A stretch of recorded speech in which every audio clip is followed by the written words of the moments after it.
दिल्ली के शराब घोटाले के बाद अब हवा जो है वो छत्तीसगढ़ तक पहुंच चुकी है। ईडी के जो है आंकड़े के अनुसार लगभग 2000 करोड़ का शराब घोटाला जो है छत्तीसगढ़ में हुआ है। इसी को लेकर के चर्चा करने के लिए हमारे साथ मौजूद है जनता कांग्रेस छत्तीसगढ़ जे बस्तर जिला अध्यक्ष नवनीत चांद जी। नवनीत चांद जी, क्या लगता है छत्तीसगढ़ में जिस प्रकार से ईडी कार्रवाई कर रही है, 2000 करोड़ के शराब घोटाले की यहाँ पर बात सामने आ रही है, तो क्या लगता है कि ईडी जो है बस्तर तक भी पहुंच सकती है, यहां तक आ सकती है? क्योंकि कहीं ना कहीं जो है आबकारी मंत्री कवासी लखमा जी हमारे बस्तर से ही हैं। देखिए, सबसे पहले तो ये जो घोटाला हुआ है, ये घोटाला ईडी के द्वारा जो पकड़ा गया है, इससे छत्तीसगढ़ की जनता शर्मसार हुई है। रमन सिंह साहब के समय से सरकार के द्वारा दारू बेचने का काम किया गया और जब 2018 में सरकार भाजपा की थी और कांग्रेस मुख्य विपक्ष के रूप में थी, तो गंगा जल लेकर इन्होंने कहा था कि अभी अगर हमारी सरकार आती है तो हम शराब बंदी कर देंगे। तो जो सरकार शराब बंदी की बात करती थी, उसके कार्यकाल में 2000 का शराब घोटाला हो जाना, ये शर्मसार कर देने वाली बात है। नैतिकता से मुख्यमंत्री जी को इस्तीफा दे देना चाहिए और हम तो व्यक्तिगत रूप से ईडी के प्रबंधक को भी पत्र लिखेंगे और उनको निमंत्रण देते हैं मीडिया के माध्यम से कि वो बस्तर भी आए।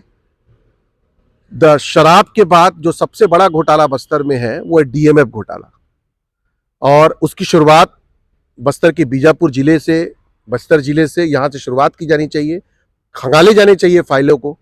हमने तो पिछले कई बार आवेदन दिए हैं और हमने ये मांग की है कि 2015 से लेकर अब तक के डीएमएफ के मामलों की ऑडिट किए जाने चाहिए जो आज तक नहीं हुए, और इनकी जांच की जानी चाहिए। करोड़ों रुपए का खेल इस डीएमएफ के योजना के माध्यम से किया गया है, चाहे वो भारतीय जनता पार्टी की सरकार रही हो, चाहे वो कांग्रेस की सरकार रही हो। इन दोनों सरकारों ने मिलकर, इन दोनों पार्टियों ने मिलकर बस्तर में डीएमएफ घोटाले को जबरदस्त तरीके से किया है।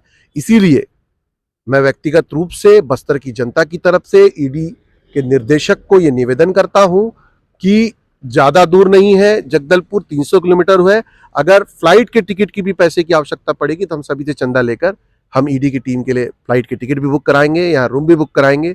वो आए और आ कर डीएमएफ के घोटाले की भी जांच करें, ताकि बस्तर की जनता का जो पैसे का दुरुपयोग हो रहा है वो बंद हो और बड़े जो लोग हैं जो चद्दर ओढ़कर मलाई खा रहे हैं, उनका चेहरा उजागर हो और जनता के वास्तविक समस्याओं के समाधान के लिए जनता का पैसा, जिसे डीएमएफ कहा जाता है, डिस्ट्रिक्ट माइनिंग फंड कहा जाता है, उसका उपयोग हो।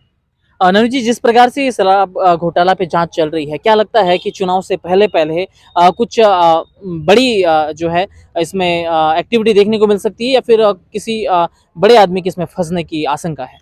देखिए, लगातार ईडी जो है पिछले 1-1.5 साल से यहाँ सक्रिय है और वो छोटे मोटे मछलियों पर हाथ मार रही है।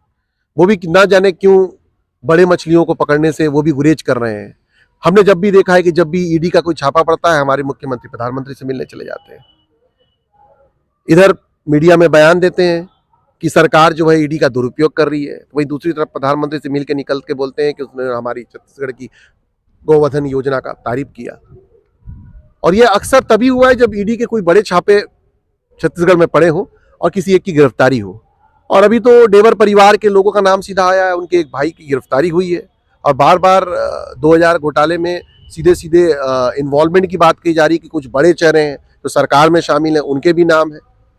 तो बतौर मंत्री, बतौर मुख्यमंत्री और बतौर सरकार नैतिक जिम्मेदारी तो लेनी होगी कि इतना बड़ा घोटाला हुआ। अभी थोड़ी देर पहले मीडिया में हमने देखा कि एक बड़ा जकीरा नारायणपुर में ही पकड़ा गया, वो भी अवैध शराब का।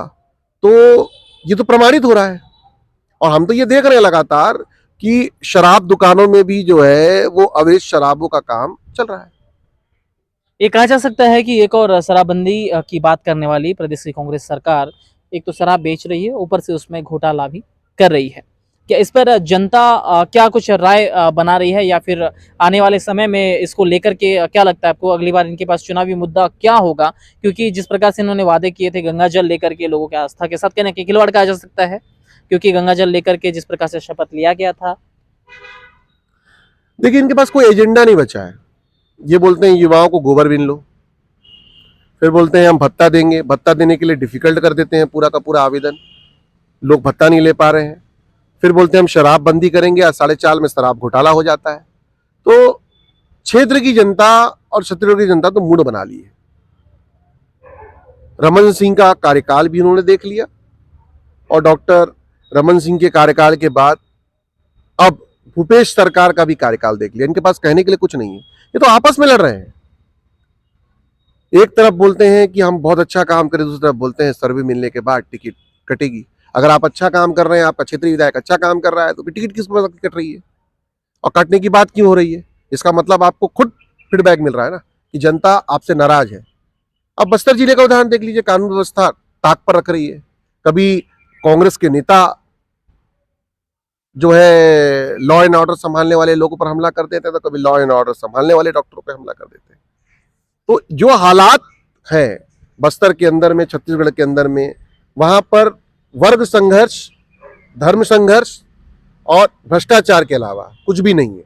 जनता को मौलिक रूप से उनकी आवश्यकताओं पर ध्यान आकर्षण चाहिए।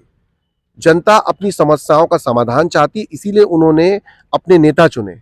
पर ये नेता जो सरकार बना रहे हैं, जिनका विधायक दल के नेता जो मुख्यमंत्री बन रहे हैं, ये सब के सब सिर्फ अपने हाईकमान को खुश करने के लिए बटोरा कर रहे हैं। और अब तो क्लियर है कि हमारे मुख्यमंत्री एक तरह से हाईकमान के एटीएम बन गए हैं, इसीलिए ये बड़े बड़े घोटाले दिखाई दे रहे हैं। और आने वाले समय मुझे लगता है कि और भी बड़े घोटाले जो हैं वो सामने आएंगे। इसीलिए हम ये कह रहे हैं, ईडी के निर्देशक को निवेदन कर रहे हैं आपके माध्यम से कि पधारो हमारे बस्तर और डीएमएफ के मामले की जांच की जाए। उसमें भी बहुत बड़ा घोटाला जरूर सामने आएगा और बड़े चेहरे जरूर उजागर होंगे। इस प्रकार से जो है नवनीत चांद, जिस हमें जानकारी प्राप्त हुई है कि किस प्रकार से जो है जनता, आम जनता को कांग्रेस लड़ने काम कर रही है, कहने का काम ये कह रहे हैं नवनीत चांद जी। हालांकि देखने का विषय है कि ईडी कहां तक ये जो है जांच लेके पहुंचती है। क्या जो है ईडी बस्तर तक पहुंच सकती है, और बस्तर तक पहुंचेगी तो लाजमी है कहीं ना कहीं कुछ बड़ी एक्टिविटी जरूर होगी। तब तक नमस्कार, मैं दिलीप, आप देख रहे हैं पब्लिक।